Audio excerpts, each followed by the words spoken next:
Okay, I'd like to open up the Jamaica Selectboard meeting, October 13th. First item on the agenda is to approve the minutes of the September 22nd Select Board meeting. And they are... We've got two tiny typos on number 6. Hold on. Oh.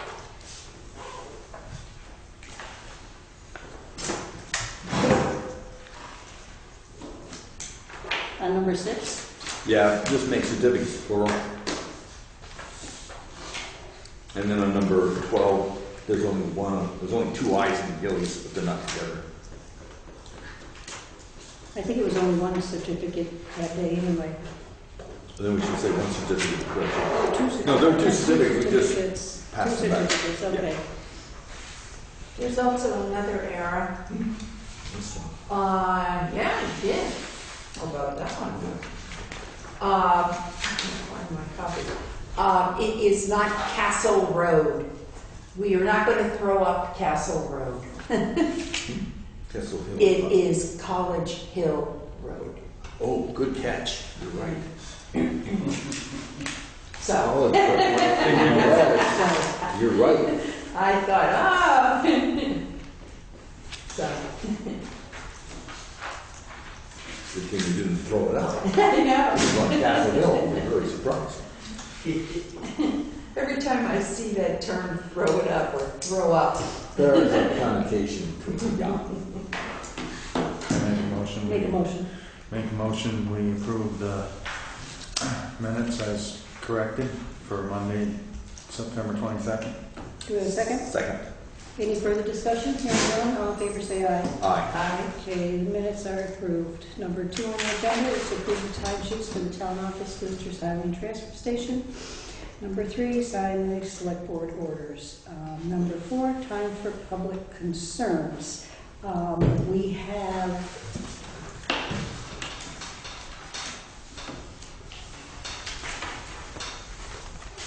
Beverly Hamilton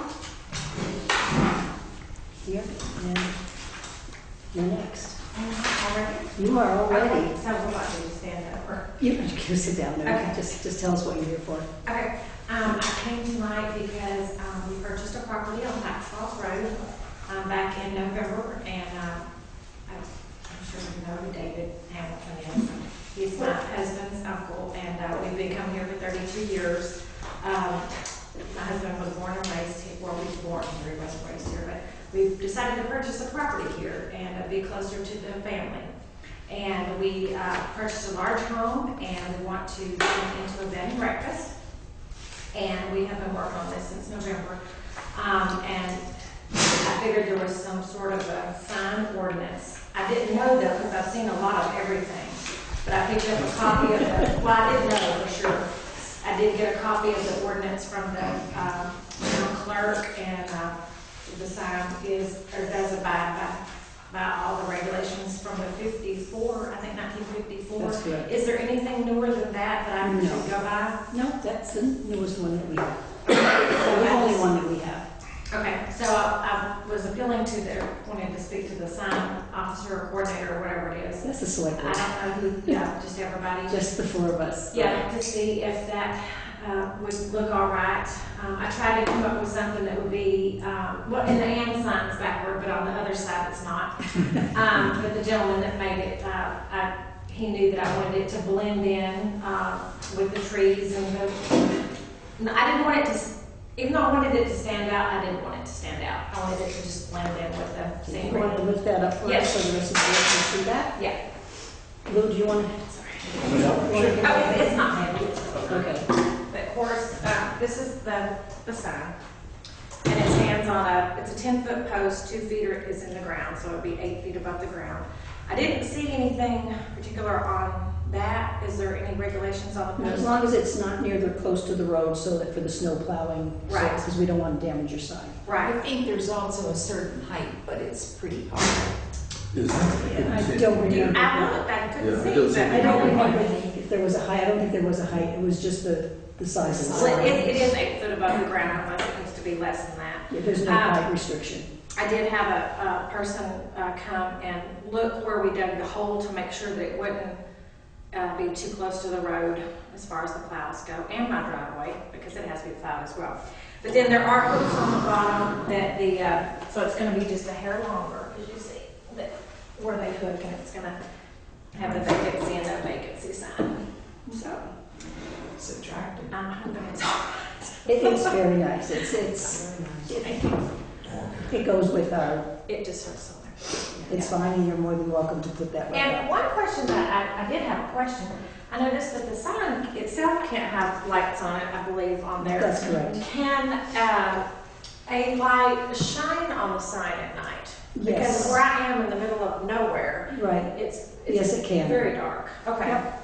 So that Because is there are okay. other establishments that have their signs lit from either the ground or a top, Okay. like a That's light what I like wanted that. to know. Yep, that's fine, so, your sign is good, but it'll work. Good luck. Yes, thank you. We've been working on this. Actually, the health department comes tomorrow for the 3rd visit, so that's a booger, that health department visit, but we're trying to get everything. And when do you plan to open? Mid-November. Oh, good. I wanted to do it on the 14th, that's Friday, because I thought that'd be a good time, but he doesn't work on Fridays. So I guess it'll be the following Monday, as long as we can get the license. The next big thing is the water test, of course. You know, it's got to test for 5 different things, so. Oh, good. Well, good luck on that. What's your address? 3013, it was the Booker place, people tell me.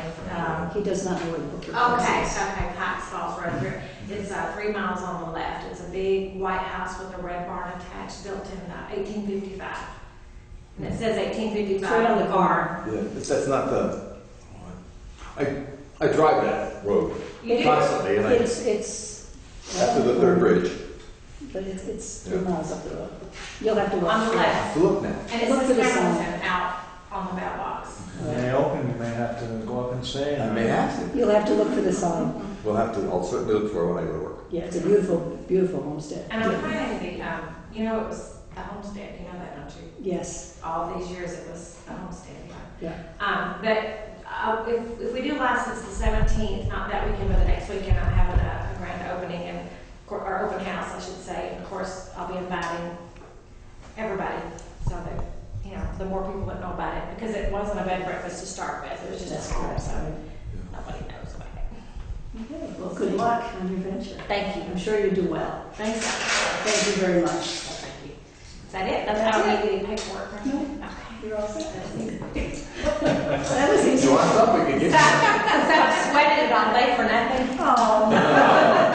I just wanted to redo my sign. No, your sign is perfect. It's It's fine. very pretty. Thank you. Yeah. it is very. I want to tell y'all who made it. It's a local gentleman. He's 85 years old. I guess it's okay if I tell his age. But Raymond Valentine. Oh, really? yes, yeah. Oh, Okay, okay. He yeah, said we he know Ray. really wanted to make my sign. So and it was so funny. He said, when I talked to him about it, he said, well, I'm going to drop a quick draft and call you over and have you look at it. He called me and had the sign done. He was so excited about it. Yeah. He does a nice job. So he's a good guy. He's a good guy. Sweet. Thank you. They just had their 66th anniversary. Yes. Isn't that something? Yeah. So, Nice couple. Yeah, nice man. okay. Thank you very much. Thanks, Beverly. Well, if you just touch, yeah. Thank you. Okay. Good. She'll send us an invitation to the open house. Can she put any kind of information in the historical Are you place? talking to me? Okay. She's asking me a question because I'm on the historical foundation. Oh, you are? Well, you know it's the homestead then. Oh, yeah, I've been in there. Yeah. No, I was wondering any kind of ads or anything. Give me like that. brochures. Is that a Well, we don't really brochure? do anything like that. Okay. I haven't yet because until I get the license, I didn't want to. Right, Yeah. but I just wondered, is that Don't a jinx it. possibility? Yeah, don't jinx it. Yeah. I know we do some, information on different houses. So when the time comes for that, we work on that road Right. would be. Well, on my homepage, I definitely want to bring up, the name of the property, that it's been called all those years, and, the fact that it was the Twitchell big 200-acre farm to begin with, and, because I'm marketing it as an old farmhouse, secluded, because that's what it is, a 159-year-old old farmhouse. So, on my homepage, I probably need to get some more historical information on it to be able to put on my homepage. Yeah, we do have some photos, but if you can dig up any more photos, maybe you could share them with us and we could share ours with you. Right. So is that open a certain day or? How's that I think work? during this time of year, we're not open. We're open Okay. from Memorial Day to Columbus Day. Okay. But Maybe we, about we, appointment or we meet something. here on the third Wednesday of every month in this building in the winter. Oh, that'd be good for me to just come down and another meeting. Okay, thank you. Thank you You're all very much. Thank you. Nice to meet y'all. Next on the agenda is, She's gonna need a different accent. She's gonna- they're both from South Carolina, he was North Southern Carolina. She's from Southern Vermont, yes. Next we have Lou Russo. Bob Spencer was going to be here, as Lou said he couldn't be here. Lou is our representative for Wyndham Solid Waste District, and he has been very actively working with them with Act 148. Lou? Okay, yeah, Act 148 is a state law that was passed, I think, maybe 3 legislative sessions ago, and it's been slowly working its way through its implementation. And to give you a little history, the state only had about 2 years ago or 3 years ago 2 landfills, and one of them closed.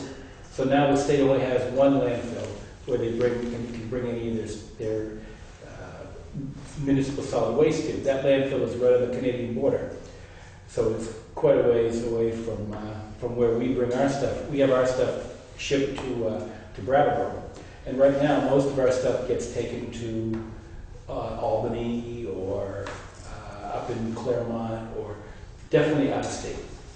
And some of these other facilities are closing. Some of it used to be taken to South Hadley, but South Hadley's closing. So there's starting to become a shortage of landfills. Obviously, we've been recycling for a fair amount of time in Vermont, but the recycling rate in Vermont is very low. Winhall has probably the best recycling rate in the town, but as you know, that they mandate mandatory recycling and they enforce it with clear plastic bags. They do a real good job. Their recycling rate's over 50%. Our recycling rate, when I first measured it a few years ago, was about 15%. The state's recycling rate is probably the 25 to 30% rate. They want to get that up.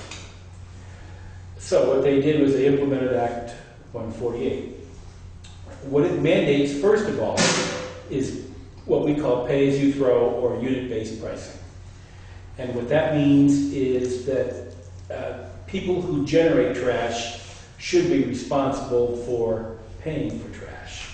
As you know, in our town, residents can bring their trash to the transfer station and throw it in the compactor for nothing. And there's no incentive there financially for them to recycle. So the idea behind Act 148 is first to create that incentive. The state is not going, it is considered mandatory recycling. However, the state's not going to enforce it as with a heavy hand. They're going to try to use the carrot as opposed to the stick. And that's why the pay-as-you-throw methodology is happening. What they've done is they've said that every town has to have an ordinance regarding this new Act 148 and how they're going to implement Act 148. Well, because you belong to a district, the district is going to create that ordinance for each one of the member towns of that district. So you as a town won't be required to do that. You do have a transfer station ordinance, I'm not sure exactly what it's called, and eventually you'll have to review that and make sure it's in compliance with the state and the district's ordinance. Now, to that effect, the district has a committee that's been working on this ordinance for about 4 or 5 months now. And it's a very simple ordinance. We have a draft of it that we've sent to you. I don't know if you've received it yet, but you will very soon. And there's going to be a meeting at the district on November 6th. So I'm hoping that at least one member of the select board will come, but you're all going to be welcome. What we've done is we're working in collaboration with a company to help us understand the implications of pay-as-you-throw. There's going to be some discussion on how individual towns should be able to implement pay-as-you-throw. We've got a few ideas. They're going to help us with other ideas. We've got a few case studies. One case study is the town of Vernon, which just converted to pay-as-you-throw. There's another case study on the town of Northfield, Mass., which has pay-as-you-throw. They're a transfer station town, so they're more applicable to what we're doing. And there's also going to be another case study for, I think, the town of Windsor or somewhere up in there, Westminster, I think, or something like that. But there'll be a few case studies on pay-as-you-throw. There'll be a lot of discussion. And this company that is working with us is providing refreshments, so there'll be sandwich food, finger food and desserts and stuff like that to help us through. So I would put that date on your calendar. It's a Thursday, November 6th. But regarding Act 148 and pay-as-you-throw, this ordinance requires every town to submit a permit application to have a transfer station within the district. And with that application, you'll have to indicate to the town how you will be implementing pay-as-you-throw. What the state has done is they've charged all the districts with, they don't want to do the work themselves, so they charge the district with telling them how all of our towns will be implementing pay-as-you-throw. So as a transfer station town, you'll be a facility within the district, and you'll have to submit an application. And it'll be very simple, and the district will certainly be helping you out. There is a second aspect of pay-as-you-throw, which does affect you in a little bit of a way, but a little bit less than other towns that don't have transfer stations. They have big haulers that pick up their trash. And we do that too, to a certain degree. We have some, you might see the Triple T trucks going around town, or the Good Enough trucks, or some of the other trucks. And they're what we call private haulers.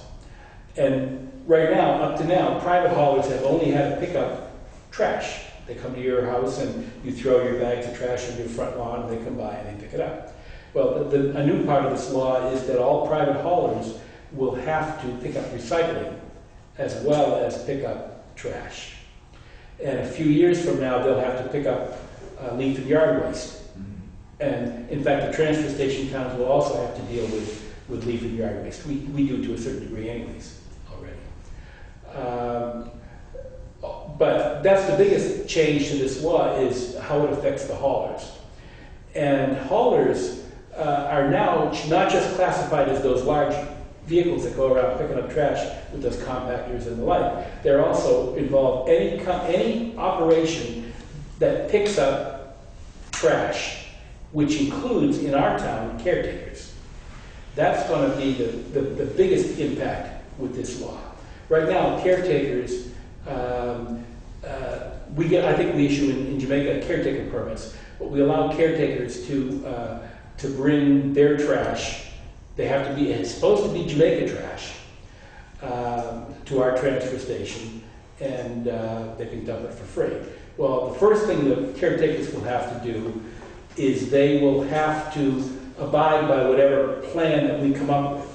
For example, that plan could be that we sell Jamaica bags. In some towns, they sell like the small kitchen bags for a certain price, and they sell the large 33-gallon bags for a second price. The advantage to things like bags is that we don't have to handle cash. Because with pay-as-you-throw, they have to pay for their trash. So with bags, what we would do is we would sell these bags to individual stores, like convenience stores, like the market in town, or I guess we're kind of losing our markets in town. Right. We've lost Moe's, and we've lost the one up in Grassonville. No, we can sell them. No, we're changing it. We can sell. That's right, Yes. that's right. Yeah. So The town office right, could that sell particular one, or the town office could sell them, Right. and people would buy their bags for whatever fee you said, and any of these merchants would be given a certain, 3 cents a bag or 5 cents a bag or whatever that they would get from the sale of that bag, for offering that service to the town.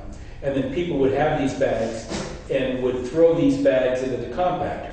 And Linda would be able to look at those bags and know that they were paid Will there for. be something on the bags knowing that it will come? That will be up to the select board to decide how they want their bags to be. Okay. But in general, what you would do is you pick a color, and you might have a logo that would say Jamaica Okay. on it or something like that. Does it have to be a color or clear? It can be whatever you want. This is, again, this is part of the discretion Right. which you will have to implement your, for example, you could choose to be like Newfane and put your Jamaica logo on it and put it on a clear bag. The advantage of, did I say Newfane? I meant Whitehall. Yeah. The advantage of that is that you can look in there and see whether there's recycling materials in there.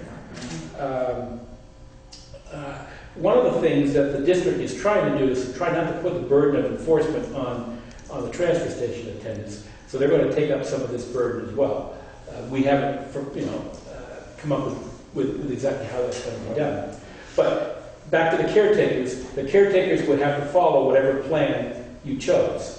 So if you chose to have bags, then they would have to provide these bags to their customers. And their implementation plan would tell us whether they were giving it to their customers and they were going to accept the burden of that price, or they were going to sell them to their clients or whatever. And their clients would have to put all their trash in these Jamaica bags. And the second part of the ordinance is that caretakers will have to come up with a recycling plan. Because remember, I said part of the law is that haulers not only have to offer their trash collection, but they have to offer recycling collection. So they'll have to come up with a plan for recycling. And like, let's say that a caretaker says, I'm going to provide all my customers with bins, and when I go and collect their Jamaica bags, I'm also going to collect these bins. I'm going to separate the bins into something on my truck, so when I come to the transfer station, I can then go to the boxes and put them in the boxes. That's the kind of thing that caretakers will have to submit to the district. And the district will issue a license, and if the caretaker doesn't have a plan, then the caretaker won't be issued a license. And part of the enforcement will be that if a caretaker comes to the transfer station and doesn't have their license on their vehicle, then Linda will have to tell them that they are not allowed to dump their trash there. Okay. Now, this ordinance, I should say, is still in its draft form. We're taking, if you remember how ordinances work, we have to have hearings and the like. Well, before we actually get to the point of having hearings, we're going to have public discussions. And that's what's going to happen on November 6th. There's also going to be a public discussion held in Londonderry on October 21st to try to help the caretakers understand what's going on and get some of their feedback on what in this plan may work, what in this plan may not work. But one of the things we're talking about as far as the enforcement is that it wouldn't be up to the transfer station attendants to actually enforce it. That what the transfer station attendants might do is they might inform the district that a caretaker is not complying with their recycling plan, and then the district would then deal with the enforcement. So they're going to do the policing. I'm not quite sure you want to use the word policing, but like, for example, when we discover that there's somebody violating our ordinance, we send them a letter with a bill.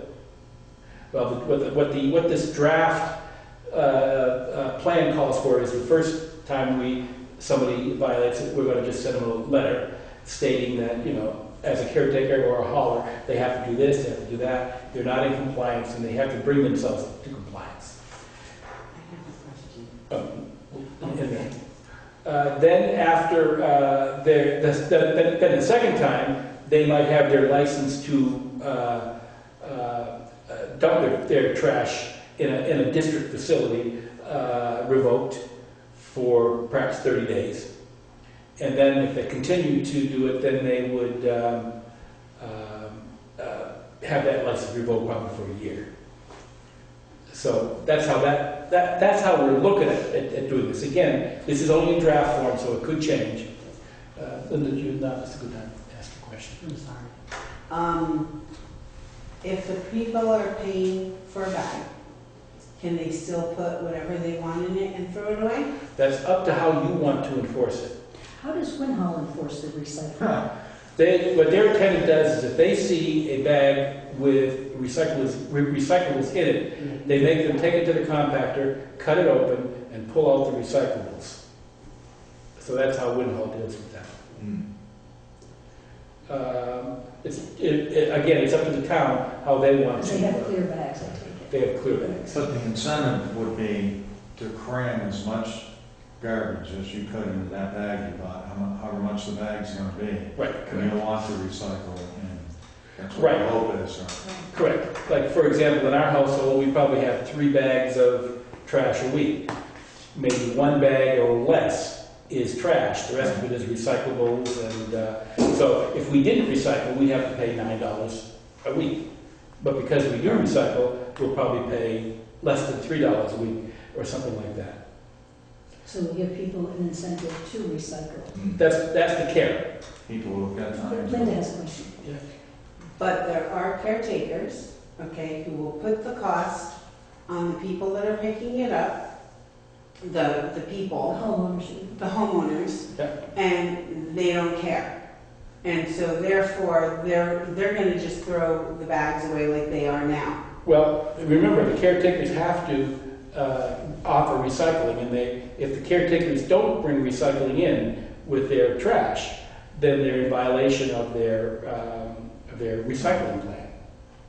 Okay. And who reports that, Linda? Linda would report it to the town would Okay. report it to the district, and then the district would probably deal with it. Again, a lot of this is still in draft stage, but we're just trying to give you a feel for what we're talking about. So with their permits, would they be under a more stringent, permit, or as far as recycling goes, than say the homeowner would? Like if Linda knows there's a bunch of recyclables in there, and are the caretakers going to be scrutinized more, or is that being more? That's up to you. That's up to you. Us. Right. What will probably happen is the district will come up with their ordinance, and we'll run it through public hearings, and then it will become law.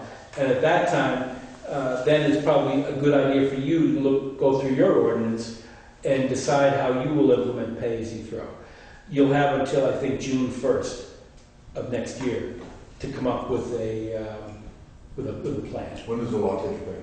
The law actually has taken effect. Oh. And there are certain things that you have to comply with even now, which you already do. Okay. For example, the town by fiscal year 2015, which is what you're in now, you have to provide recycling services. Well, you do that.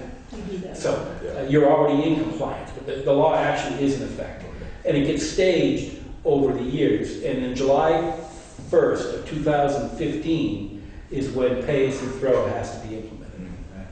So that's the basic deadline to have that in plan together. Correct. And what the district is planning on doing is planning on having training sessions for transfer station attendants Yay. to help them learn what they have to do to be in compliance. Let me ask another question. I read someplace that there's going to be a distinction between composting and trash. Okay, I haven't gotten to that point, but yes, the next step. Help you with the segue. Good. The next step has already actually taken effect. Composting is going to be mandatory for everyone by the year 2020. Oh my But goodness. during this first year, 2015, all the big generators of compost have to deliver their materials to a facility. For example, the Hanfords, the Price Jobbers, all the big, anybody that generates over, I think, 100 tons of trash a week or something like that. Whatever their that limit is, they already have to start complying. And we've been getting materials from some of these large generators. Every year, that number gets cut in half. So if you then meet a different threshold in 2016, you have to recycle compost. And then by the next year, it's another group of people. Eventually, it will get down to the commercial establishments like restaurants, and then from around 2020, it will get to the homeowners. And by that time, the district will have a plan for you to help you collect composting at the transfer station. Of course, the biggest challenge of composting is the fact that we have bears. Right. All the rural town transfer stations have that issue. The animals. So that's the biggest challenge. I think schools have to compost earlier than that. And I don't know what Jamaica schools do regarding compost. Jamaica school brings it. And I think it's because of the bear problem. Right. But regarding composting, and you'll hear more about this as time goes on, the district already does collect compost. We collect it from Brattleboro, mostly Brattleboro curbside pickup. I don't know if you've heard of that program, but we've been collecting compost for them. Now we're starting to collect it from some of the large generators, and we have a very primitive system right now. We put it in windrows. We monitor the temperature. The temperature has to be a constant, I think, 140 degrees for 3 weeks to get rid of all the pathogens. So we have these windrows, and we turn them with a bucket loader. It's a very primitive system.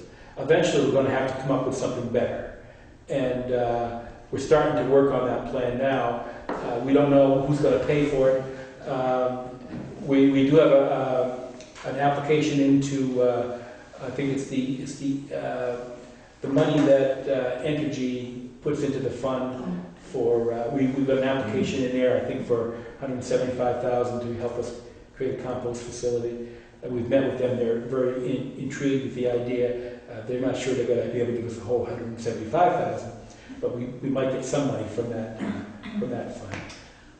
fund. Speaking of money, if it is pay as you throw, which we are, obviously, it is going to happen, what does that do in affecting the town property owners' taxes? Good question, very good question.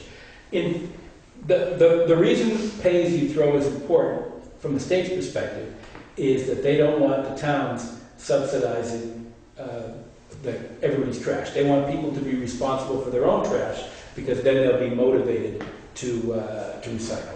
So what will happen is if you charge a certain price for your bags, whatever that price is, then obviously that's going to be revenue on your transfer station. So what will happen is on your budget, your expense side will probably stay the same or similar, but your revenue side will go up based on what your projected costs would be. And that's part of the reason we're trying to get some answers before budget, so we can give you an idea on how to help you with your budgets. But there will be an additional, for transfer station towns like ours, there will be an additional revenue part of that budget. So their taxes should go down. Right. How does that fee compare to what it's going to cost us? It's up to you how you want to set that fee. The state requires that certain costs be covered. For example, the cost of what's called a tipping fee. Whenever we send trash to Brattleboro Salvage, we pay $100 per ton tipping fee. That tipping fee must be covered by the cost of the bag. Beyond that, the cost of transporting the materials has to be covered by the cost of the bag. Then the towns are eligible to put whatever other costs they want to put on that. For example, they may want to say the transfer station, half of the cost of the transfer station is dealing with MSW. So we want to take half the cost of the transfer station and include that in the cost of the bag. So you would look at your budget and see what the cost of running the transfer station is, take that and cut that in half and say, we're going to factor that into the cost of the bag. So since December is coming up, and you have been on the select board, you know that Yes. December is budget time. So we have to really begin. Well, that's a good point. You may want to start thinking about how much you want to charge a bag. Which means, and I guess I would hold that discussion after this November 6th meeting we have. And then maybe sometime in November you want to have a discussion on what the cost of that might be. Because that all has to be factored now in our new Correct. budget. Right. Correct. And part of your your transfer station application to the district will be how you calculated your per bag fee. Now, one of the things regarding caretakers that I've kind of thought about, and Scotty and I have talked a little bit about this. Scotty is that guy that runs the Win Hall transfer station. Yeah. My thinking is if a caretaker operates in more than one town, give them the ability to take their material to any one of our transfer stations that they operate in. The problem with that, of course, is to make sure that each transfer station charges about the same. Yeah. Because if Jamaica charges $3 a bag and Win Hall charges $4, then everybody's going to come here. Right. So Scotty and I have talked about trying to get his select board and our select board together to talk about, if that were to become reality, then we want to make sure that we're all in sync with what we're charging. That does make sense to be. Yeah. Because we actually are having similar things happen here now because we're a little bit more lenient than other transfer stations around. And so some of the caretakers are bringing garbage Right. from other areas into In fact, our I talked to Scotty about some of the big caretakers. He says, I know they pick up Win Hall trash, and I know they don't bring it here. Right, and then we pay $100 every time Sure. for We're actually paying for someone who's out of town. Yeah, so we're paying extra. And that's where it's costing us money, so the bags will bring up the revenue, so hopefully Yeah. we get Right. down. So if somebody from Win Hall's trash comes here, they're going to pay the same tipping fee as they would in Win Hall anyways, so they're not going to gain anything, they're not going to be gaining Jamaica. But it might be nice for the caretaker's perspective To have that to free. allow them to have a little freedom. Right. So I think you may find yourselves trying to meet with the Win Hall and maybe the Stratton board, and I know some of our caretakers work in Wardsboro as well. Maybe Yeah. even Londonderry. I mean, that, Yeah, they have pay-as-you-throw, right? they do. Londonderry though is They'll not take in our any- district. They'll take, oh, it's not, okay. No, Londonderry has their own little association. However, However, they bring their stuff there. yeah, they're interested in working with us because, like you say, their caretakers work across Right. these two districts. Okay. Yeah. Just so we can keep the bags the same amount of money. Right, and I think that makes a whole lot of sense. Right, so we can deal with Wardsboro and Home and us. Win Hall, and then as he says, we could also do it with the Londonderry group. Londonderry has, I think, 5 towns. Peru is one, Londonderry, Weston, there are 2 other towns. Maybe Land Rover. Land Grove Yeah, is one of them, Land yeah, Grove. yeah. And I think there's one more. But Esther Fishman is in charge of that group, and we've been in contact with her about working together with them. Now let me think, what else should I tell you about that? Any more questions? But just a thought. Thank you for doing all this work. Oh, you're Thank God you're doing it. And we have a chair over, by the way, if you want to come back. I see my chair is still there. Executive chair. It's empty, it's getting awful cold. But thank you for doing that, because that's going to drive us all nuts here. But it's good to have somebody know what's going on. Right, that's why Lou decided to stay on the board since he started with it, and it made sense for him to. Get through this Thank at you for doing that, 148. 148, because to have somebody new come in to learn everything, it's gonna be hard. This way, at least we'll be able to know through Lou that we're doing it correctly for everybody, for the caretakers, the homeowners, and for the town. And the district is trying to make sure that they provide this as a service to you as part of your, annual assessment you pay to the district. Right. They're trying to help make it as easy as they can. And transition, because it's gonna be a transition. Maybe to honor Lou, we could all the trash bags have his face on it. I can see some darts being I thrown don't right think at you'd you. like it. Yes, It's $8 a I have a bag. Linda has a question question. to you guys. When this gets taken in effect, you're gonna have to split me like 4 different directions because I'm here, there, and if I have to be there to see what's going into the dumpster, it's gonna be really, really hard. So that's gonna probably be my main, but then if somebody's going up there, up on the hill, what am I gonna do? we're really aware of that. Yeah, part of the That reason you're for- split, and so we have really started to talk a little bit about that. Part of the reason for having the bags, like for example, the town that I used to live in back in Massachusetts, we had stickers. You had to put your sticker on the bag. Right. Well, the reason we like the bag idea is that even if she's over at the electronic place or up in the other place, she can see what color bags are going in there. But I won't be able, if it's clear, I'm not gonna, from up on top, I'm not gonna see what's actually in there if I'm up on I top. think that's gonna have to be part of our planning of how we're gonna work that part out. Yeah, Like you yeah. said. We're trying to work on it because it is Right. difficult, just the way our transfer Yeah. station's set up, Yeah, where the dumpster is, where the, If I'm down at the No. e-waste program, even though I'm still in line, and It's people hard. are throwing things away, I can't see it. right? But it's still gonna cost them money to throw recyclables away. Correct. That's correct. And if the bags are expensive enough, I mean, or justify recycling. Right. Well, that's why you want Not to. so much Up to of You it. want to make sure that there is some kind of good, good enough fee that, Yeah, that it does, and then you can create your own little program. For example, if you want to have a situation where you want to, there are some people with on low income that you want to help them with, you could sell the bags here at a discount. You don't have to necessarily, charge the bag to everybody, or elderly, for example. There's Yeah, one but I think town. that's gonna cause a lot of problems. I don't even think we ought to go there. Yeah. But those are options that you have. Right. Something to look at. That's gonna be, that would open up a whole new, Well, then you're going to have to do some income checks. So that's not. I mean, you'd have to really get. And that would be why are they Right. charging me that price and not this Yeah. price and We'd have to define That's- elderly. one of the I'll things pay the that, full price. 55. 63. I'll pay the full price, it's okay, I'm not. it sounds like the district is gonna give us quite a bit of guidance, so. Well, right, that's what we're trying to do. I should mention a couple of other things. The district is looking at other ways of helping their budget out because our budget is a big part of your budget. One of the things we're contemplating doing is moving to what's called single stream.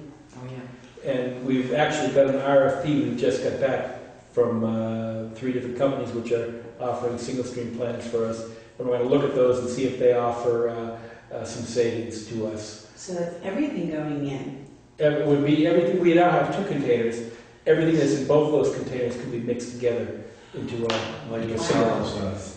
Pardon me? Casella does that with their, That's correct. You mean like cardboard and cans? Everything. Cardboard and paper and cans would go to the same. all the recyclables. Anything that's recyclable Not now. the garbage. The one thing about recycling with single stream is there are more things that can actually go in there as well. So that's one thing we're looking at. The problem with that is there's a couple problems with that.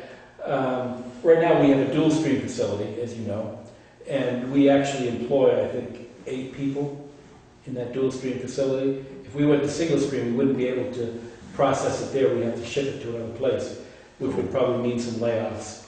So there's a layoff issue with single stream. So one thing we're trying to do is perhaps come up with a combination of single stream and dual stream, where certain like transfer station towns like us might stay dual stream, but other towns that have curbside may go to single stream. But every transfer station town would have to give their input into the district on what they felt. Whether so we're talking about a combination single stream dual stream operation. Possibly the single stream might remain private while the dual stream remains public, or something like that. So the single stream dual stream discussion is taking place now, and we're going to make a decision on that within the next 2 months because we have to know by preparing our budgets, which have to be prepared at the same time as your budgets. We have to know that by budget time. The other thing we're looking at is this is kind of pushed by Brattleboro. Brattleboro, as you know, has curbside pickup. Right. And so they're all the trucks that they hire to pick up materials curbside bring their materials to the district. So Brattleboro pays the cost of picking up recyclables. Well, the district pays the cost of picking up recyclables here, and Brattleboro pays 1/3 of that assessment.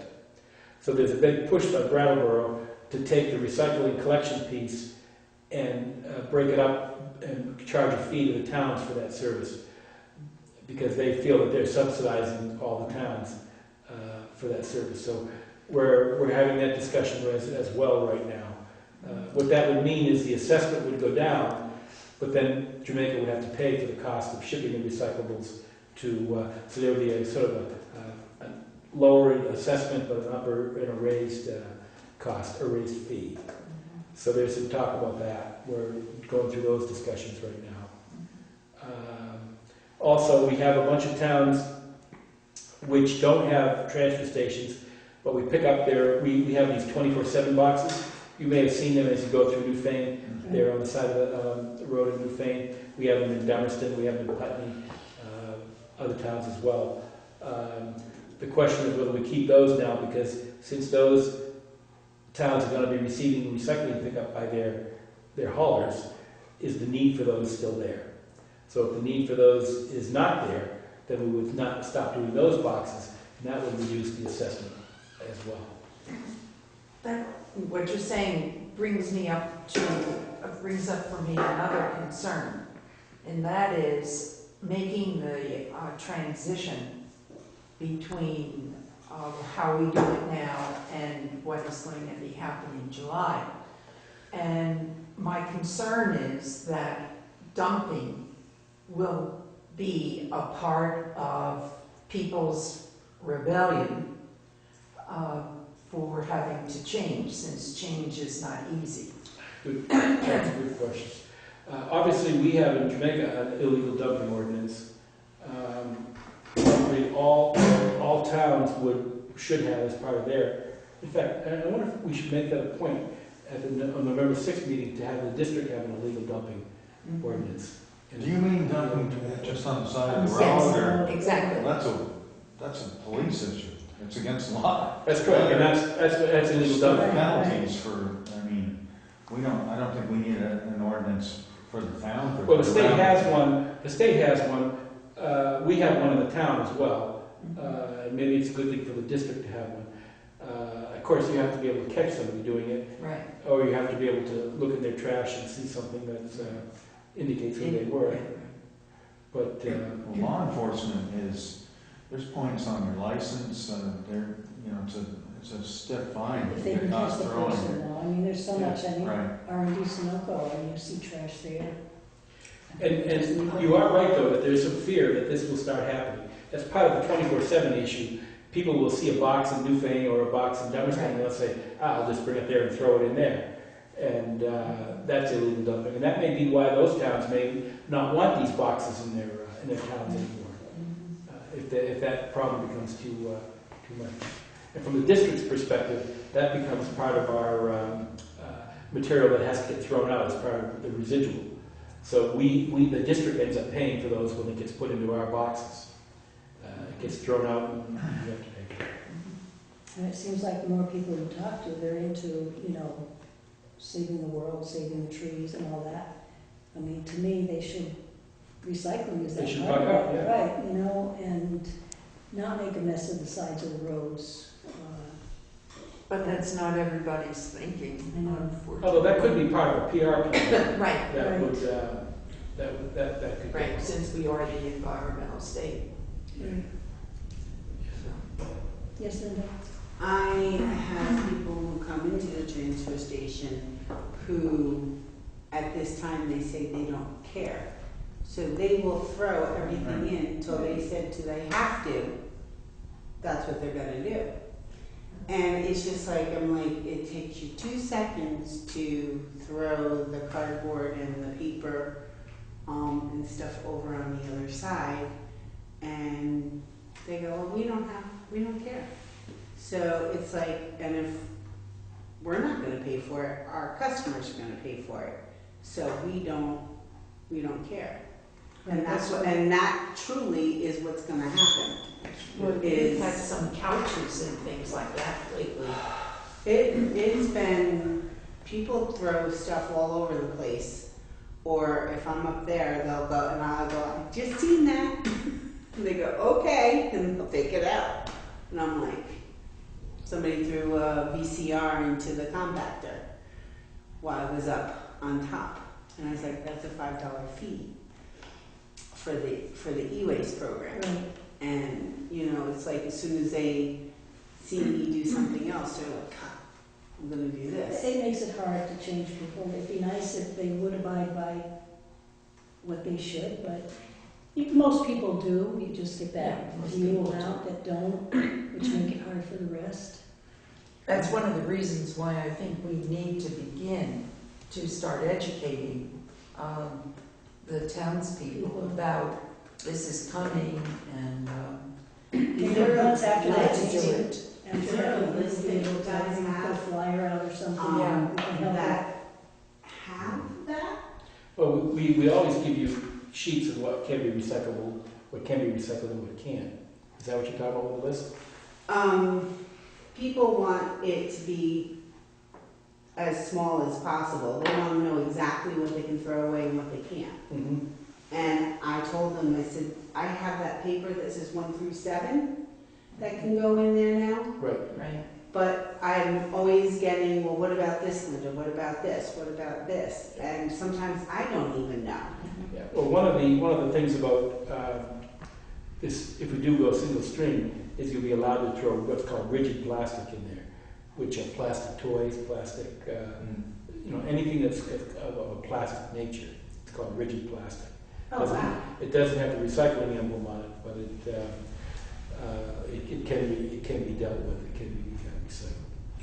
Because there's even styrofoam that has the number, like Styrofoam 4. it does have number 4. However, styrofoam is a different. We do say 1 through 7, but it does not include styrofoam. Oh, okay. Styrofoam- I've been telling them that they can throw No, it you in. can't throw styrofoam. I'm Styrofoam, sorry. we end up throwing that away. Styrofoam can be recycled, but it takes a barn full of styrofoam to get. They can get through that in a day. So the Okay, storage so- capacity for styrofoam is just way too much. Because nobody's going to take a small amount. They're going to take big amounts. And, Right. you need huge barns to be able to store enough styrofoam to make it worth the company's time to do that work. I don't think I that would really paper, like a list then. I don't think that paper 1 through 7 that she's talking about states that. No, No, it it doesn't. doesn't. So that really needs to be To be clarified. redone. Yeah. Yeah. Because It's they'll actually- argue, they argue and say, well, it doesn't matter. But on the positive side, we have a lot of people who live out of state that are so used to doing their own program that they come up and they want us to do more. They want us to do what they're used to doing. So there's some of that too. Cheer those people. Didn't I read early on that if someone doesn't want to comply at all, even up by 2020, that it's going to be their option to just pay a lot more to throw it away? Or is Right, that, because they'll have That's to what fill this the pay as bags. you throw is. Right. Right, they'll have to fill 100 bags instead of recycling and not paying. but and it sounded like 22. it could be a lot of money as we get closer to 2020. That Well, the state might come up with some minimums that towns have to charge for the Okay. cost of their bags. Right now, they've left it up to the towns to comply with their minimum rules, and the Right. towns can go beyond that. Right. I'm not promoting that, but it's just that I've heard of that. Like some of the towns are charging a little bit more for their bags, and they're actually covering their assessment to the district as part of the cost of their bags. So they're in essence, their transfer station number goes down to almost nothing, including the cost of the assessment to the districts. So What you about can the cost of the attendant, is that? you can include that. As I said, the recommendation is that you include half the cost of your Running the transfer of your budget. running your facility Yeah. as part of it. The other half, of course, will be covered by your C&D cost, your e-waste cost, whatever else. All right. Eventually, you'll be having You're gonna buy a lot of bags. Hopefully not. Well, and being in business and stuff, it's gonna be. There's a real incentive there for you to do that. Yeah. One of the things that we were kind of just going through stores to see stuff, compactors, home compactors are becoming somewhat popular. in that they're really squishing their Yeah, garbage in everything. order to get them in the bag, and the bags are ending up so heavy. Yeah, well, you still have to be able to carry the bags. And, Yeah, I know. if you carry the bag, Break. you have to carry from the bottom so it doesn't, so it doesn't break. But that is another thing that might. Right, there's an estimate on the number of bags that you get in a ton. And right now, it's anywhere from 15 pounds to a bag to 20 pounds a bag. Ah, So as you go and set your cost of your bag, you'll take the estimated amount of pounds, divide that into 2,000, that'll tell you how many bags you get, and it costs us $100 to process that, plus I think $160 or something like that to transport it. It's gonna be interesting, it can be quite a, That's a good point. You may want to know what the revenue side of this is going to look like before your budget, so you may want to yeah, consider the cost. doing that in November or Right. early December. And where do we go to buy the bags? Well, Will you this will help help us us. with that? We'll Okay. provide you with different companies that will do companies that. and bags, right? And you want to be sure that you do it early enough so that you have it ready by July, because Mhm. especially those that service Vermont, there are going to be a lot of Right. interest in those bags. Right. We just did help Vernon with their single, their pay-as-you-throw situation. So right now, we know exactly what those kind of bags can be bought for. Mhm. so maybe you can give Judy that information. Yeah. Send that to Just- her, we'll and she definitely can bring it to provide the, Yeah, to our, he really keeps me in Yep. touch okay. with a lot of stuff. Yep, so that November 6th meeting, I'm sure there'll be some discussion on it. In fact, we're going to show you a bunch of bags at that meeting. Oh, Oh, good. And any more questions?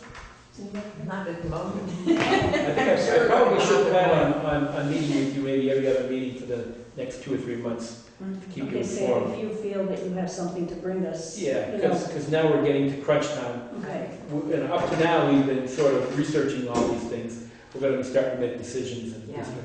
for the okay, next- just let me know when you want to be on, or just come and we'll put Okay. it on our agenda. Good. Thank you so much for You're your welcome. work. Yeah. You might as well just get on the board again. Yeah, right. Just Take for my a chair while. Just for 6 months. That's it. Thank you, Linda. Good night, all. Thank you. Nice, thanks. Thank you. Bye, Thank everyone. you, Linda, for coming tonight. Oh, you're welcome. I'm glad I did. Good. Okay, number 6, when I got home from my transportation meeting in Brattleboro, there was a message from Krista Shute that she could not attend the meeting tonight.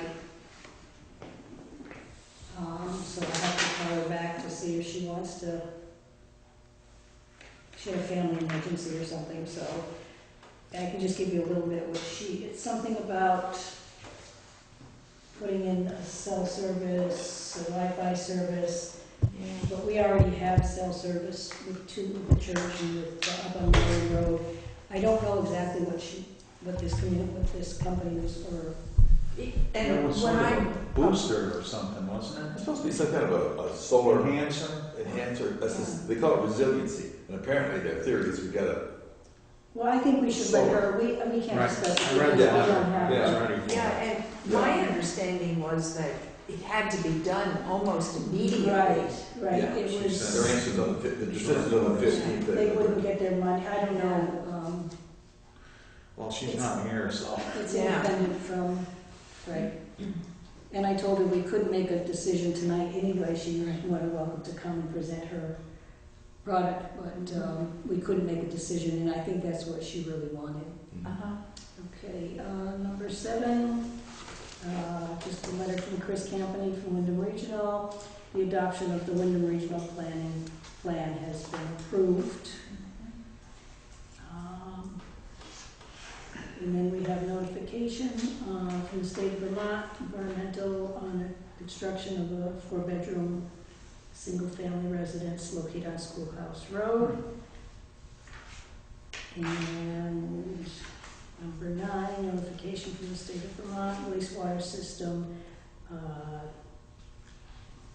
the replacement of a enviroseptic wastewater system in an existing single-family dwelling on 5123 Route 30 in Jamaica. That's just giving you all that information, us that information.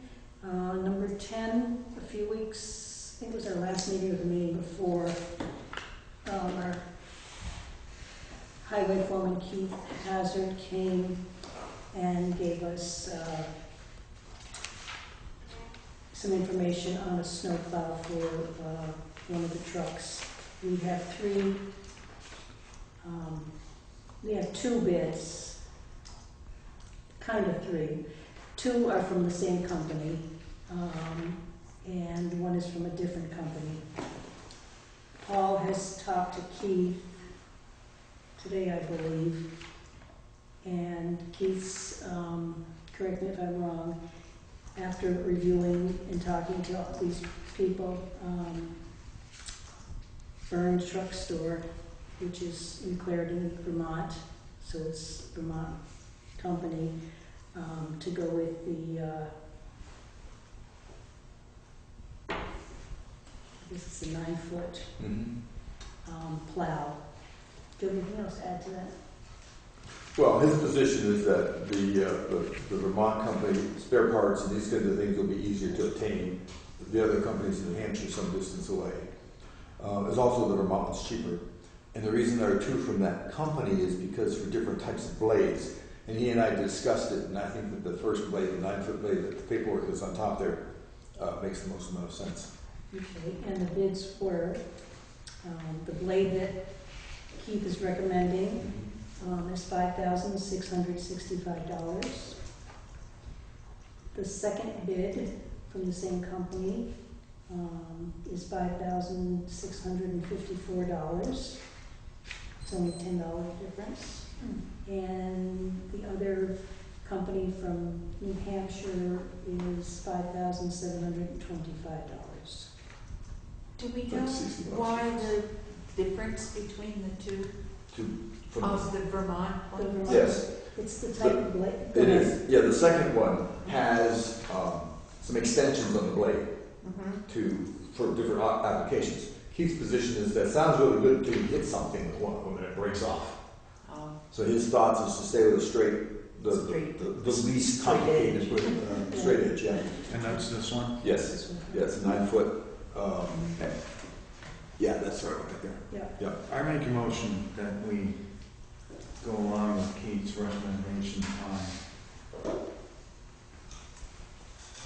The X-Blade 9-foot from Burns. 9-foot X-blade from Burns Truck Store. Do you need Burns. the dollar amount? Burns Truck Truck Store. Store's the name. Oh, I thought you said drugstore. Oh, truck store. Drug store and trucks. Truck Store. I second whatever you just said. I should tell, for $55,665. I second Any further discussion? Could you repeat the name of the place? Radio Burns. It's spelled different than Burns. Any further discussion? Hearing none, all in favor say aye. that. Aye. Okay, tomorrow will you tell Keith to contact that company to purchase the plow, please? I won't be here tomorrow. You won't be here tomorrow. I will be here. I will tell Keith. Okie dokie.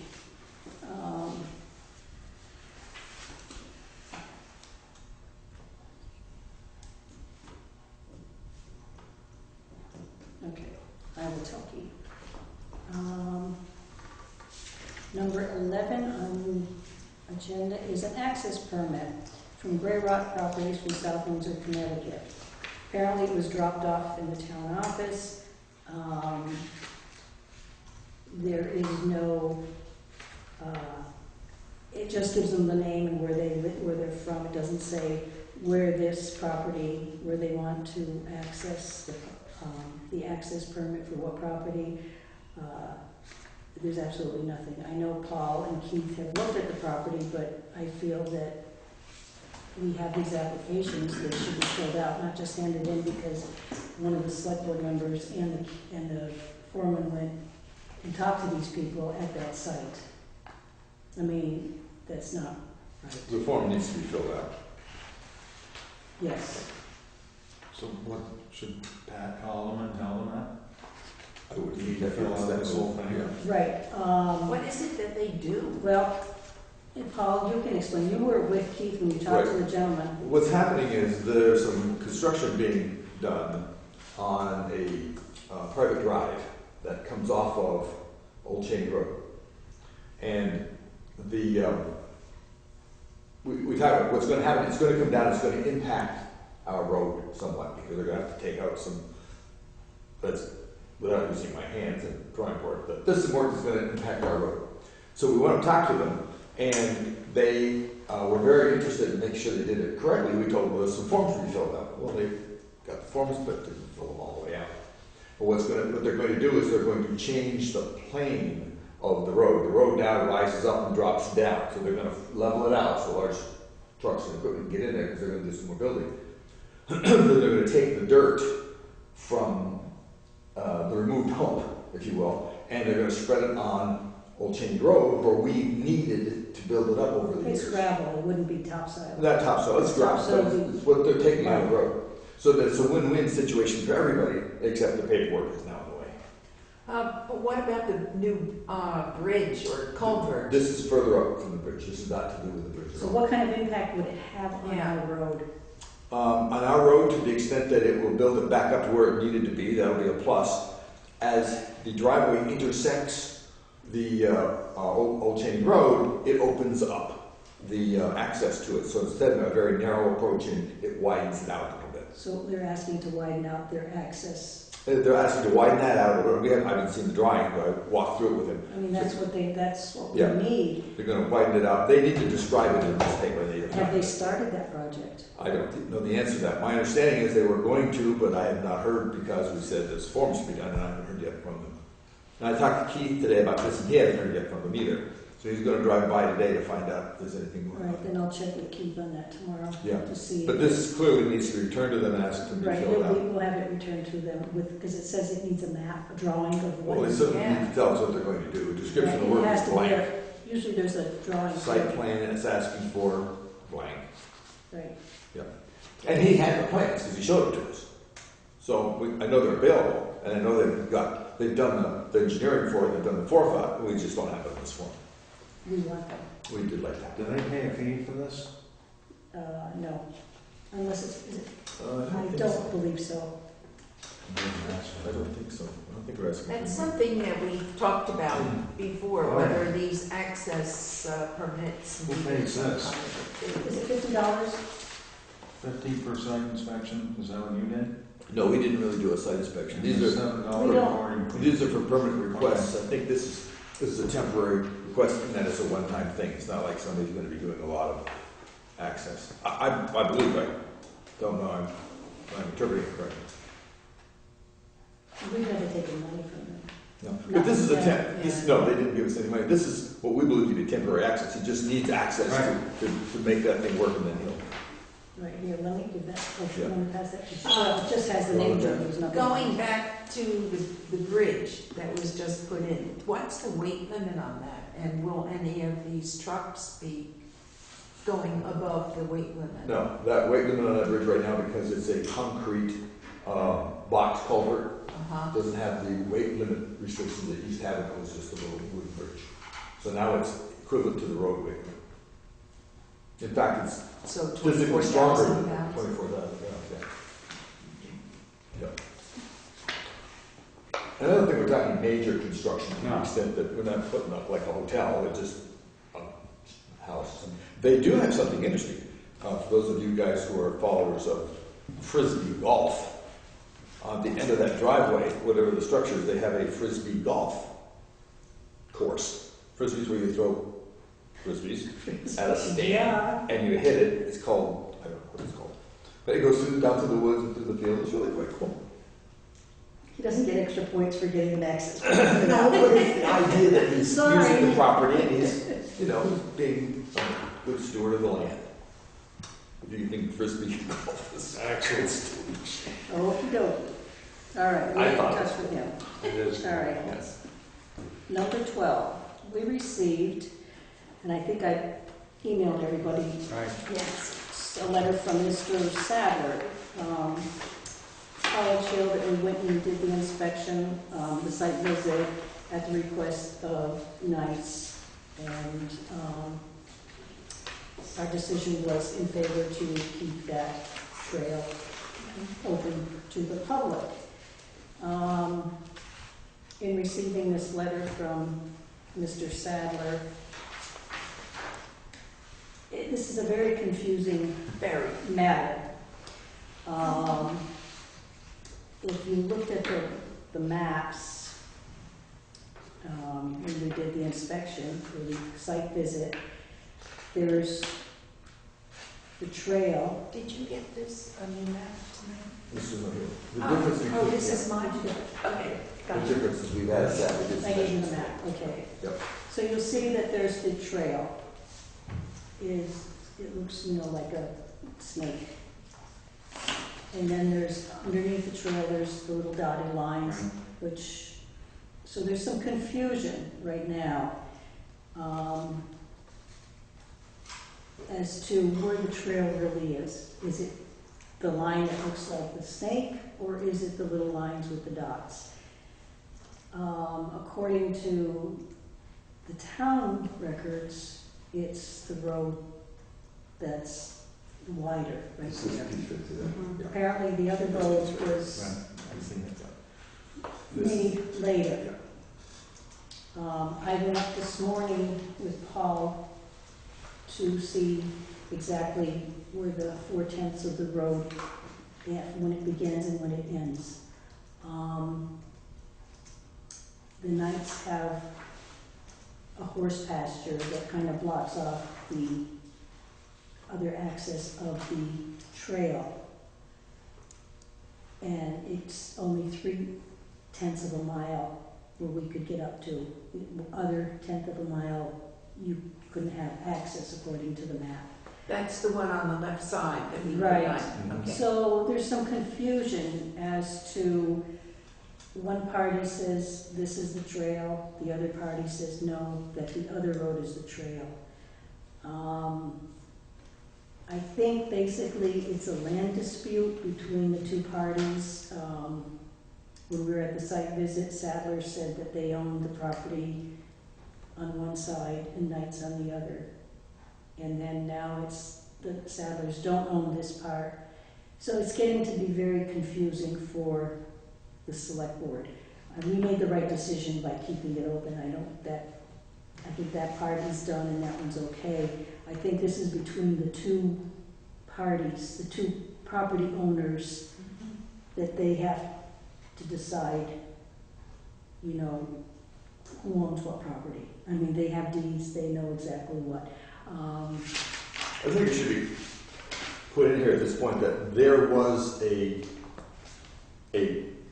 handshake agreement or some sort of a potential We don't know that though. prior to the parties involved now. But We don't know the answers We to don't that. know if that But happened. this is what they're claiming, and now they're. It also says that we've now spent thousands of dollars on surveyors and research proving that town trail number 7, and it goes on to say that I have to agree with Lexa that they need to work it out between attorneys and surveyors. Absolutely agree with that. What's the board supposed to do? Well, my thought, and this is my position, is that the only thing we as a town can do is deal with the trail. And And at that's this what we point, there's 1/10 of a mile of trail, as our measurement today shows, that has been usurped and is now a field for horses. Because the road, as measured today, is 3/10 of a mile. All the paperwork shows that it's 4/10 of a mile, which would take it to the Sadler property. This is the section that's shaded off. All we can do is say, okay, that's our road. Or that's our That's trail. the town trail, right. And whatever they do on either side of it is up to them. But the trail seems pretty clearly. It's clear, and we've made it clear. Yeah. The town records made it clear, so I think but we received this, so we have to address it. Mr. Sadler wants to know In his what last his paragraph. paragraph, what his next step Yeah, is. this is where it is. I don't believe it's our responsibility to give him any legal advice. We have already made the decision, said the decision, and I think the parties, if they want, they're gonna have to take it to the Superior Court. I think there's a question that I'm hearing in this thing, and that is that if we follow the legal trail as defined in all the paperwork we've had, all the maps, then Mr. Sadler has the legal right to follow the trail to his property. At this point, that would put him through that portion of the pasture. Right. So if Mr. Sadler wants access to his property, somebody, the town or the person who took that 1/10 of a mile of trail, needs to return it to a I trail. think it probably, he should contact an attorney to find out what his legal right is. Clearly as far as the property, but the trail belongs to us, Right. and it's not there. It's gone. There's 1/10 of a mile as we measured So today. maybe, well, I guess we're gonna have to bite the bullet and get in touch with our attorney. Didn't I mean, we've already. Well, we it's did been that as far as processed. the giving it up, but we didn't address retaking the 1/10 of a mile that seems to be in dispute. All of our paperwork says this belongs to us. What he has now is he's extended his horse pasture down to here.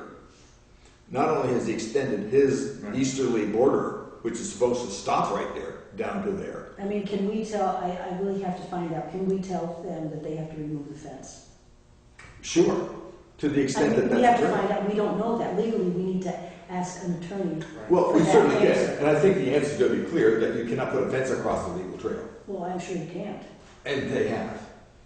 Or someone Right. has, we assume it's them, because So- it's their land. How do we, more. Well, we may want to ask, we may ask our attorney how best to proceed. But I think the only thing, as far as whether those guys work out who owns what land, is irrelevant to us. That's We just need to irrelevant know to That's our us. story, that's our trail. that's our trail. And That's- now that the question has come up, do we enforce it as our trail?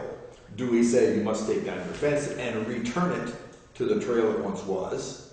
We can do that. I can No. contact Paul Gillies tonight. But I think that needs to be go to Gilly, simply make sure we do it legally, but Well, if it, you know, the meter wouldn't run too long to ask how to proceed, No. yeah.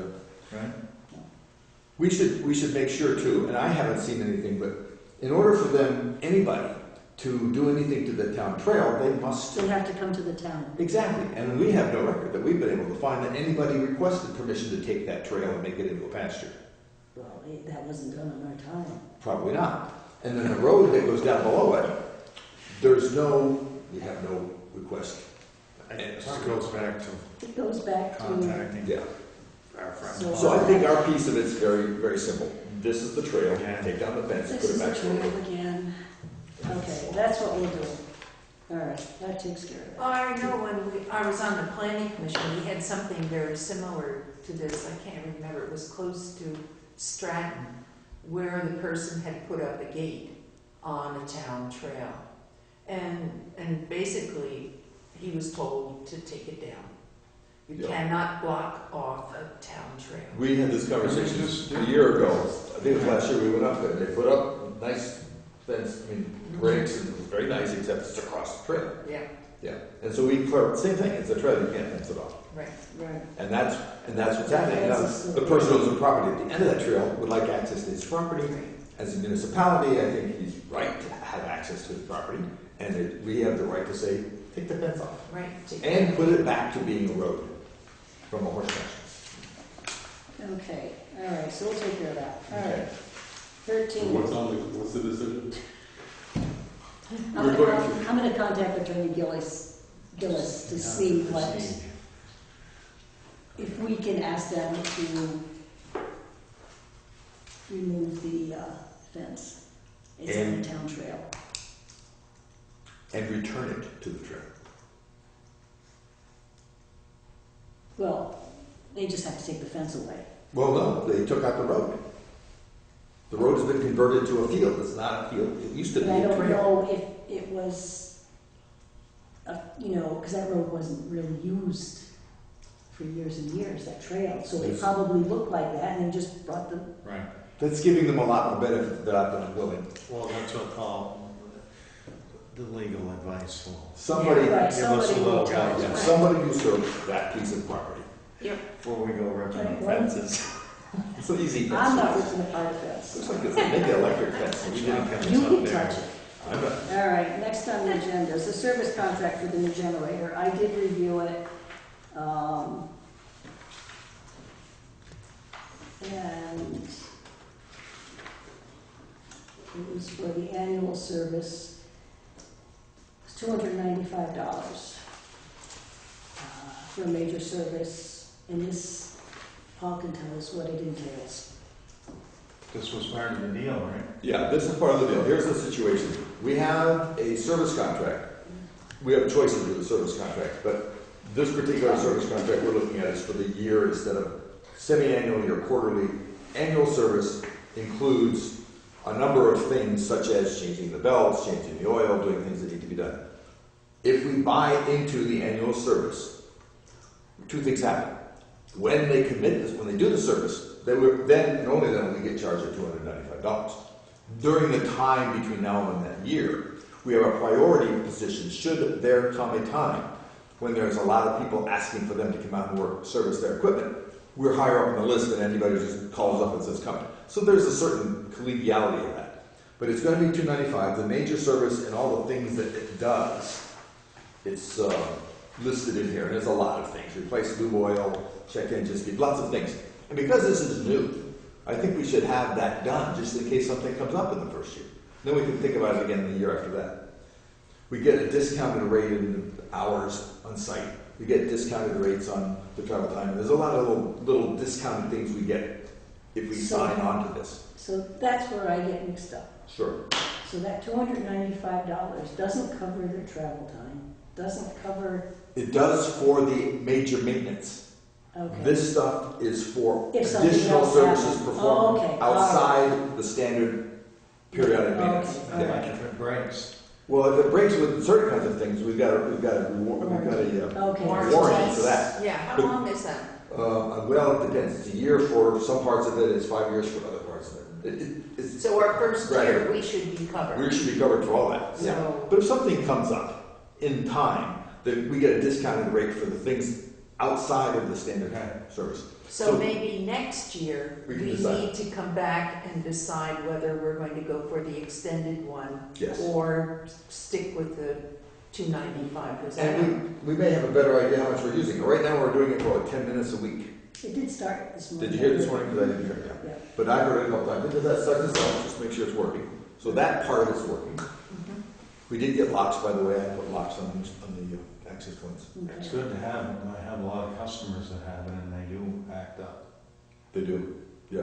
Well, we've got Well, it it covered. should be covered for a year. Right. Right, big Yeah. parts and Yeah, stuff. yeah, labor and maintenance. All right. So that'll be good, and I think that I would make a motion that we accept the preventive maintenance service agreement for the annual service for $295. I'll second that. Any I thought it further- was $297. Oh, no, $295. Let me look. Just be sure. $295. Yes, $295. That was right. I'll give you $2. There we go. They will all come out. Any further discussion? Hearing none, all in favor say aye. Aye. Okay. Aye. All right, now, number 14. Mhm. We're not gonna, this is just to give you, I made everybody copies. And it's about the education funding program. Some towns are signing a resolution regarding this, so I made copies for everybody to please review, look it over. In our next meeting, we can discuss further and decide whether we want to sign the resolution or not. Actually, it's interesting in reading the paper, and I brought one of the articles in now, that a lot of the different towns are going to what they call a mandatory. Now, what's the word? Let me look it up. It's weighty. I can't think of the word. It's getting late, that's why. Yeah. Meaning that it's, moratorium. Oh, moratorium. Yeah. Yeah, Rather Listen. than signing on right away. Okay. Yeah, as you read this, there's some serious questions about it's this. very serious, yes. And I Yes. thought it was very important that we as Yeah. the town, in order that the town, that we owe it to Yeah, our taxpayers to look at it, Right. review it, and see what impact it does have on us, Mhm. without it doing any damage to the education. This cap is just a suggestion, though, the town's not in control over that. Well, they're asking us to I think no. encourage our fearless leaders. Right, to try Yeah. to Put a implement cap on it, So right, just tell the legislators to do something. right, Well, actually, tell them to do nothing. We're in a cap form, we're saying, don't do anything. right. But in To fact, try- that won't stop things from happening Yeah. that they're not prepared to handle. So this is a little odd. It's gonna take So, another but 3 it years. is something Yeah. that we should look it into. is very complicated. Yeah. It's very, this education tax is very complicated. Judy, do you have anything? Very short, which is nice. Transfer station, as Lou mentioned, the meeting for the caretakers is October the 21st.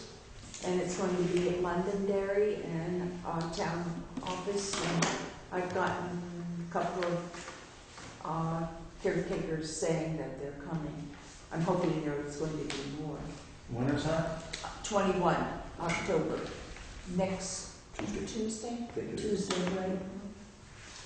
And what he was saying is what's going to happen. We're going to discuss the requirements that are in the ordinances and also ask for their cooperation in telling us if some of these things aren't going to work and do they have any suggestions. So we're trying to make it a collaborative event. Other than that, surveillance continues to march forward. Town hall, well, and I guess you have, I have some Stuff. information for you.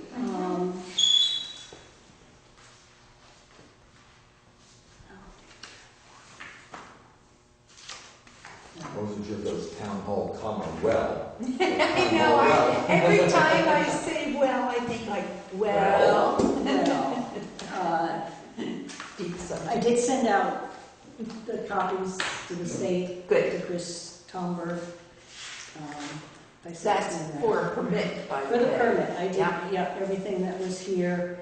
And then I did email Paul Gillis to see if we needed, what we needed in order to access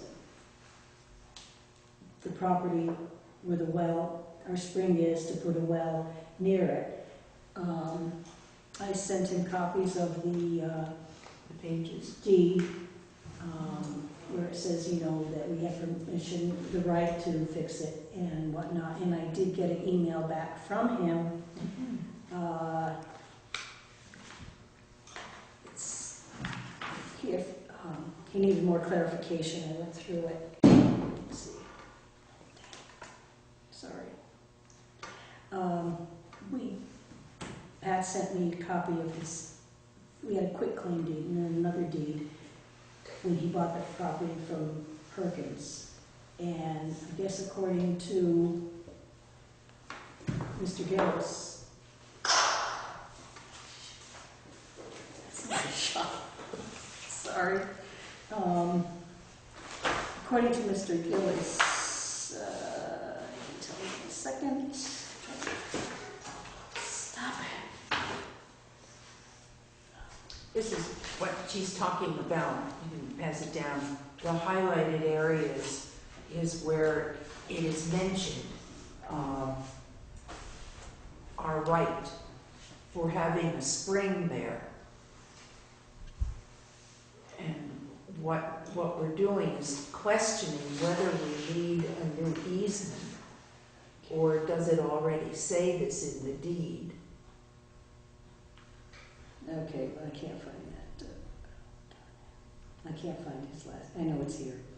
I'm not too good with this. I believe what it says in the deed doesn't cover access to put a well there.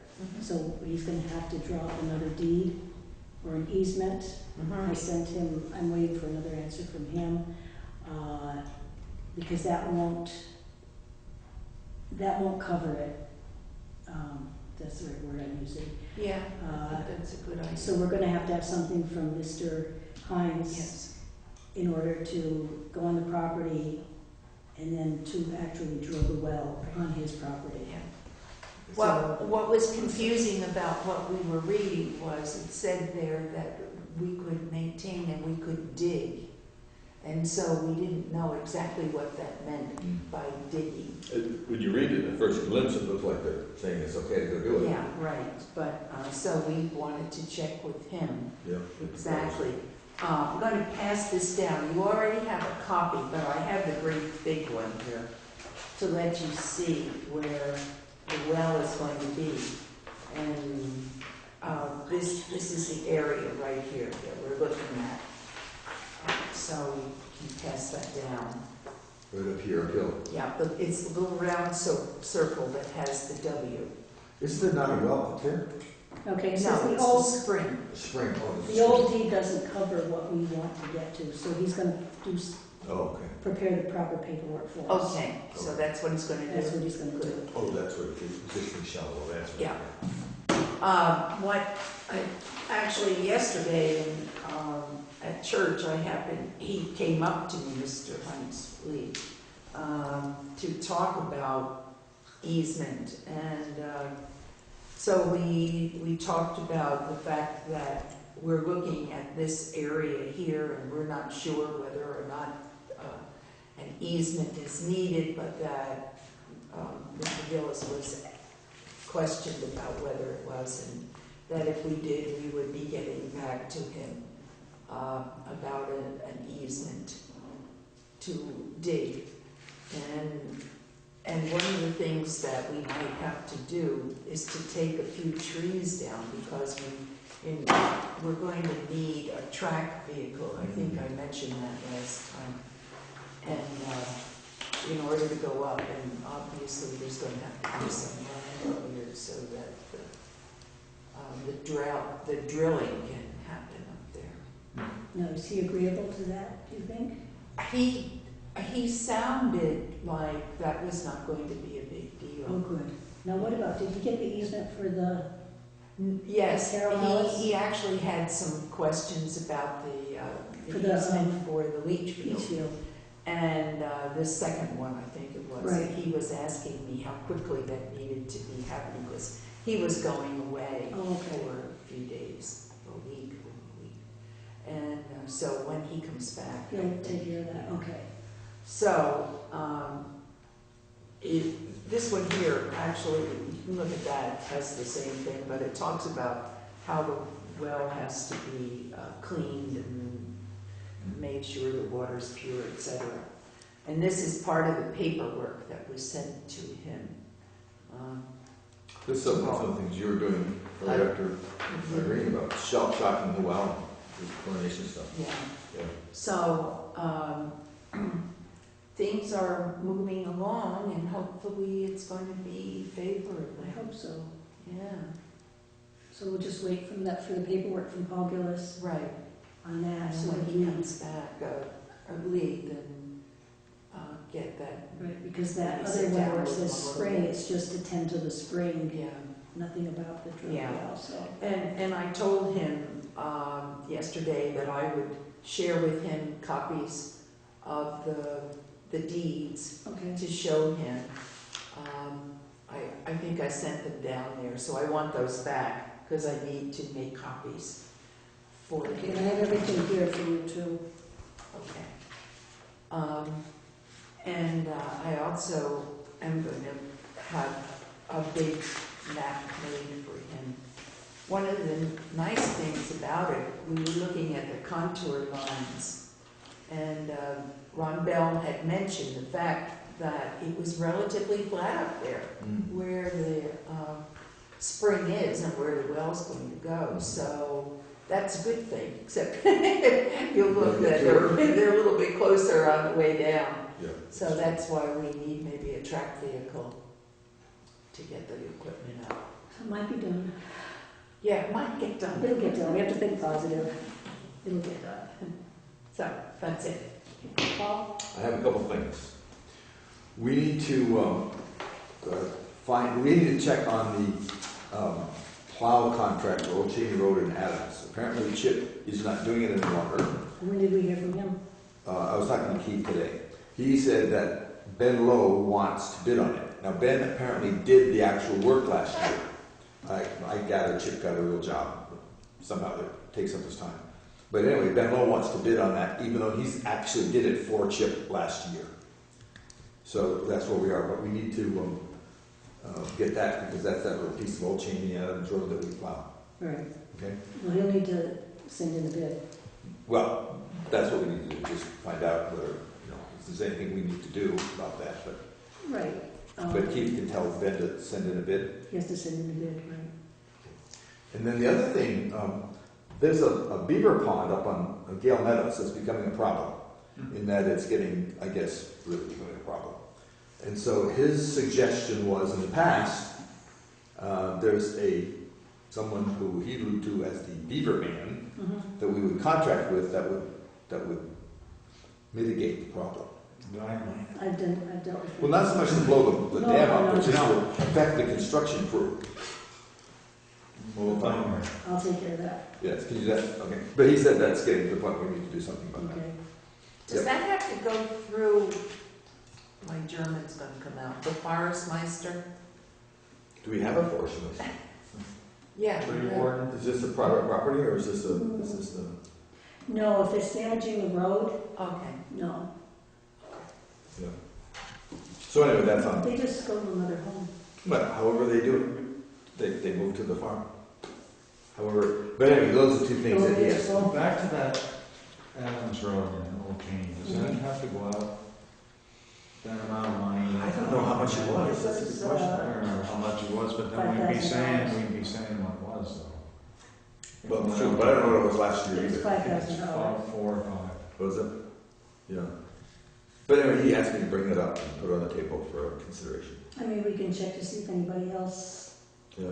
Wants to do it. wants to do it. And I heard no complaints about it last year, so apparently Ben did an okay job. He must have worked for Chip. Yeah, he was working for Chip directly, Yeah. but then Chip says he's not gonna bid on it this year. Okay. That's all I have, actually. Okay, Keith? Keith. Chief. Sorry. I've been called a lot of things. And I Well, I'm sorry. Keith. Andrew. I don't have anything. Oh, I did have one. Oh, I did remember. Pat said people have been contacting her about getting things into the town report, and she wondered if we were gonna use Kristen Wilson in that photo, Oh, yes. sunspot. I asked her to,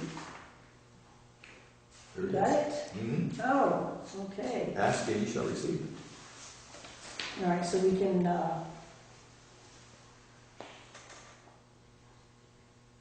okay, let's Deposit or- see.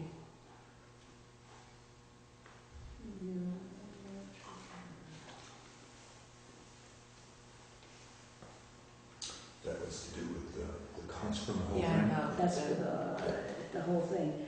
I mean, I think we ought to maybe discuss this at another time, instead of just saying, yes, we'll take this Yeah, one. because my concern is that there was also a suggestion of who it should be dedicated to, and I don't think that decision has been made. No, because we make that Yeah, decision. no, this is just the cost, this is just the This cost. is the Okay. cost I didn't for know the- what it Same as said. Yeah, last this is just year. the cost. Okay. Right. Yeah, so we have an idea what it was last year. Yeah, It the makes same, sense. and stuff like that. So we can do that when we, Mhm.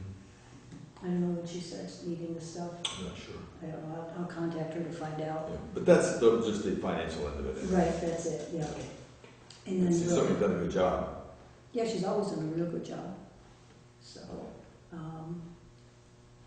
yeah, for the dedication, we'll have to decide what we Yeah. want. That's it. Motion, I would make a motion that we adjourn. do you have a second? Second. Any further discussion? Hearing none, all in favor, say